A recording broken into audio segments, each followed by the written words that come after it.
Okay, today we're going to talk about Pak Sao. Pak Sao is one of our 5 vowels, the A, I, O, U of the Wing Chun language. Pak Sao, Bong Sao, Tan Sao, Jum and Gang Sao, those are our 4 core. So today we'll discuss Pak Sao. Pak Sao means clapping, it's the sound of the contact point. Pak Sao, therefore, often when done, makes quite a slapping sound through the connection between the arm and the Pak Sao, but that's not its purpose. Its purpose is to control. Defensively, sometimes offensively, and it can go forward, it can go slightly down, it can go slightly across, so you've got to be careful how you apply it and where you apply it. The key to Pak Sao, if I can put Alan in the Pak Sao structure for me, the key to Pak Sao is to understand that the only part of the Pak Sao that's of any validity is this part, the part of the lower palm. You cannot Pak Sao with the fingers, because they will just bend, collapse, maybe even snap, and the more force you put into your Pak Sao to resist, the more you're going to damage yourself. The same with the upper palm here, it will fold.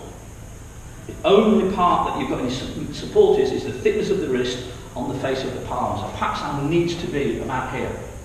The next thing that makes Pak Sao powerful, if you just put a palm strike forward, is that for any palm to be powerful, whether it's a palm strike, whether it's the Jik Chun, a Wang Chun, or whether it's a Pak Sao as a defensive structure, is to make sure that the back of the hand is perpendicular to the wrist. If it's not, if there's any angle or change in plane like that, when you make contact with the force, it's going to twist it back, and it's going to cause a lot of problems.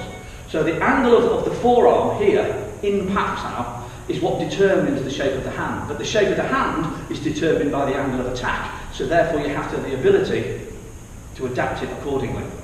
I often see people going through Chun Sao here, okay, and as they go forward, they put the hand almost like knife edge, which means there's a real strange change in plane between the back of the hand and my forearm. If that was to make any contact with a punch, it's going to rip it in a very strange direction. To have that hand, the forearm perpendicular to the back of the hand, my hand needs to be about that sort of an angle in Chun Sao. And that will be the same for Pak Sao. So with Pak Sao, you need the elbow low, and the reason the elbow low is it needs to give body cover here as well. So not only is it actually giving defensive structure using the wrist, but if it does miss, and it will, it covers all the way down. So that's that one. Pak Sao needs to push into the shoulder. Most important, when you do a Pak Sao, it needs to push diagonally forward. If it's defensive, in towards the shoulder, which is what you should practice with a partner drilling. And the reason it pushes into the shoulder is if somebody launches a punch and you connect with Pak Sao here, but you're pushing across, then they're just going to take the opportunity to slice through. If you push Pak Sao too forward rather than diagonally, it'll push into the shoulder. The problem with pressing into this shoulder is it's going to turn the person who's throwing the punch. And the problem with turning the shoulder back is it puts the shoulder forward, and then it's going to throw that punch forward, and you're adding to their momentum. By Pak Saoing forward into the shoulder, it starts to put pressure in towards this shoulder. It takes some of the sting out. Doesn't mean that they can't hit, it just takes a little bit of the force out, buys you a little bit more time. Obviously, when you're doing Pak Sao here, you don't need the biceps to be tense, so the triceps are the contractors, they're the ones that are under pressure. My force of my punch, however my punch is being thrown, should be putting pressure on controlled by the triceps, but your biceps should be relaxed. So you're using a concept called Lut Sao Chik Chung. Lut Sao Chik Chung means hand lost, thrust forward. So if I'm here and your hand is like a thin bamboo cane, and the only reason why that bamboo cane is bent is because I'm putting pressure there, the moment I disengage, all that's going to happen is it's going to spring forward. So Pak Sao should always have this springing forward force, but it should always spring forward to the target. It's not springing forward in the wrong direction. So it's forwarding towards your opponent at the same time as putting pressure in. So the line of force through the elbow, through the wrist, is to here that the tricep, all it wants to do is straighten out. So using the concept of Wing Chun, which is basically if the hand comes, you detain it and control it. If I retract the hand and you can stick to it, you then just chase it into the source. But if the hand disengages, Lut Sao Chik Chung just gets you to spring forward. And all your techniques, whether it's Tan, Bong, Pak Sao, whatever it is, should have that forwarding energy. So Pak Sao, its structure, if you were doing it again without turning, without thinking about application, just in the sterile environment of a classroom, you would have your centre of your wrist on your personal centre line. Your fingers should be vertical but not held tense. Your thumb should be slightly bent and spaced. So you've got this large intestine point number 4, the Hoku point here, which is what allows all your energy to flow through, or as a northerner, allows you to stick your thumb in the eye very quickly if they disengage, which is always nice. It can turn very quickly into a Jik Chun, a vertical palm strike, or the Wang Chun, a side palm, depending on what's required. It's got this forwarding pressure here, which pushes forward through into the opponent's shoulder to restrict them. But the elbow is lower than the wrist, so you're giving yourself body cover as well. The upper part of the arm here is approximately perpendicular to the body. And I say approximately because we're not robots, we're humans, we're all going to be slightly unique in that. But that's the shape of Pak Sao. When Pak Sao travels, it travels with a relaxed hand, and then at the moment of impact, it snaps the wrist in place and then immediately switches off any tension here. The structure, the support of the elbow mechanism, that stays. So no matter how relaxed your hands are, if I put pressure in, it's still got power. It still redirects the force down into the hip girdle, down through the legs, and lets the quads and the hamstrings do all the work rather than trying to fight force with force like you're arm wrestling. Pak Sao can, however, go in different directions. So if you put an arm here, so Pak Sao can go forward. And when it goes forward into the shoulder, as we discussed. And I would step in, so if I wasn't moving in, it looks like I'm extending my arm. In reality, I'd be trapping it and travelling at the same time. Pak Sao's job in this instance is, I want to punch him in the face, and you've no idea how much I want to punch him in the face. I want to punch him in the face. I've intercepted whether he's punching and I'm covering, whether I'm punching, he's covering, whether we're both punching. However we get there, the centre line, the line that I want to travel to strike is blocked. He's covered it off. So I just use a very short movement here, forwarding, or backwards, or down. But what it allows me to do is to free the hand out. You do not need a lot of power in Pak Sao. That is the key to understanding Pak Sao. You do not need a lot of force. If I put his fist here, okay? If I put my arm here and I try and move his hand from his personal centre line, you can bend your arm to make it. I'm going to try and move it.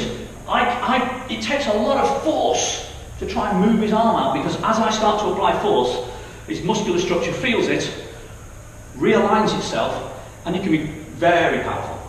Here the same thing, if I push inwards, however powerful I am, it's like arm wrestling, it's force versus force. It takes a lot of force to move his arm when I apply a force. But if you keep your arm really strong, keep it on the centre line, I can move it with one finger. And the reason I can move it with one finger is by the time his muscles feel it, adjust to it and react to it, I've been and gone. So Pak Sao is a very, very short little movement, and it's a short little power. Don't be confused that when I do Pak Sao, you'll notice my hand relaxes over. And if I can emphasise it with the other hand, when I do Pak Sao, my hand relaxes over. That's not because I'm grabbing, I am not holding, and I'm not taking his pulse to make sure I haven't killed him. What I'm doing is I'm switching my energy on in my wrist, and the moment I've done the piece of work, the hand relaxes.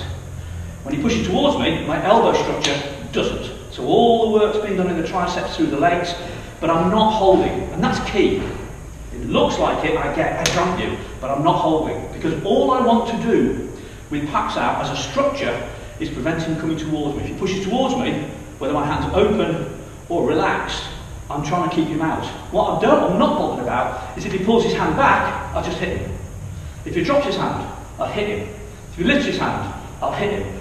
But I will not allow him to come towards me, because that's the bit I'm trying to protect myself against. So I'm not grabbing, I'm not restraining, I'm not holding, I'm just nice and relaxed. And Pak Sao will be used with the Wu Sao guard, because I may miss. It happens. And therefore this may need to take over. So Pak Sao can go forward, it can come in defensively, it can come in offensively, it could come down, and you'll notice that when I'm coming down on Pak Sao, I'm going close to the elbow. And the reason for going close to the elbow is if I go to the wrist, what can happen is he can just let his arm extend, and it doesn't have a great effect on the body mass. If I go to the elbow here, that is solid bone. Very hard for you to resist that, because I'm pulling into the skeleton, where here it just allows the arm to elongate and it has very little effect. Pak Sao can go across a little bit, but it's very, very short. Normally what I would do is I'd go Pak Sao and I'd follow it with something else. I don't really want to lose that hand. And you're certainly not going for noise, and you're certainly not going for power, you're going for positive effect. You're trying to get your hand free to make the strike. And I don't need to free it an awful lot. What I do want to do is when I control it is not allow it immediately to come back to stop the punch before I get there. So there's an element of controllability going on at the same time. Pak Sao can, however, cover very low. We call it Gum Sao. So Pak Sao is the contactor, Gum Sao just continues through to pin. Now some people think Gum Sao should pin against the body or against the limb, but it can actually pin in fresh air, because all I'm doing is I'm stopping coming back towards me. And in Chun Kuen or however, I can use Gum Sao that way. So Gum Sao can be a continuation of Pak Sao, but Pak Sao is the connector. Pak Sao is the movement that makes the point of contact. Yes, it sounds nice when you're doing it. Yes, it gives him a lovely suntan on his arm. Sometimes it draws blood, and I apologise about that one as well, because it can be quite powerful, it can be quite sharp. There's a lot of transference of energy, but what I'm not trying to do is bounce his hand away, or my hand away. So when you see people on the wooden dummy, and I'm going to stand slightly to the side so the camera can see, and you see people bouncing for effect, Pak Sao it should stick in control. It's a controller. Not only does it go forward to find the point of contact, but it kind of wants to keep the point of contact until it's appropriate to release that point of contact. Pak Sao avoids the inner gate. The inner gate, as far as we're concerned, okay, you've got a thing called Oimun, Noimun, inside gate and outside gate. The outside gate is often referred to this area, where the inside gate refers to here. And the reason why they say Pak Sao avoids the inside gate is if you Pak Sao here, you're pushing that shoulder back, that shoulder comes forward, you're basically feeding their energy into your face. So Pak Sao avoids the inside gate. The word avoid is key. It doesn't say never, it says avoid. And there are times when I may well go on the inside gate deliberately. So, for example, if you punch, we're here, the foot guard, as well. If I'm here, okay, and this is more a Chi Sao technique perhaps than it is an application, okay, but I can use Pak Sao to my advantage. We've already said if I Pak Sao on the inside gate, he's going to come forward, and I know he's going to come forward. So, should I not do it? I would disagree, because I can use Pak Sao to feed his hand to come forward. I want his hand to come forward. So using on the inside gate here can be beneficial, because it forces that hand forward, and I can use it for myself. So I can either turn, or I can lap. Or I'm sure you can think of your own ways of doing it. So Pak Sao avoids the inside gate, but it doesn't say never. And that's the key.